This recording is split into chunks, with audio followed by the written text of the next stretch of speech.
House fam, welcome back to my mini vlog guys. ತುಂಬಾ ದಿನ ಆಯಿತು ಲಾಗ್ ಮಾಡಿದೆ. And good morning, sorry good afternoon.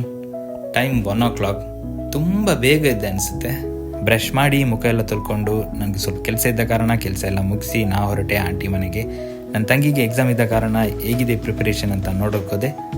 ನನ್ನ ತಂಗಿ ಟಾಪರ್ ಆದ ಕಾರಣ ಏನೂ ಟೆನ್ಷನ್ ಇರಲಿಲ್ಲ.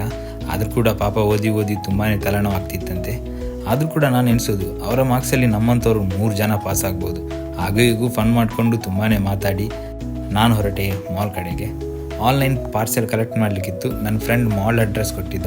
ಹಾಗೆ ನನಗೆ ಶಾಪಿಂಗ್ ಮಾಡಲಿಕ್ಕಿತ್ತು. ಶಾಪಿಂಗ್ ಎಲ್ಲ ಮುಗಿಸಿ ನಾನು ಹೊರಟೆ ನನ್ನ ಮನೆ ಕಡೆಗೆ. ಇನ್ಸ್ಟಾಗ್ರಾಮ್ ಓಪನ್ ಮಾಡಿದರೆ ಸಾಕು, ಬಿಗ್ ಬಾಸ್ ದೇ ಹವಾ.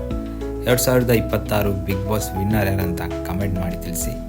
ಇನ್ಸ್ಟಾ ಆಲ್ಗೋರಿದಮ್ ಪ್ರಕಾರ ಒಂದು ಮಾತು ಹೇಳ್ತೀನಿ, ಮೀಟರ್ ಇದ್ರೆ ಲಡಾಯಿಸ್ಬೇಕು, ಜನರ ಎದ್ಕೊಂಡು ಕಟಾಯಿಸ್ಬಾರ್ದು.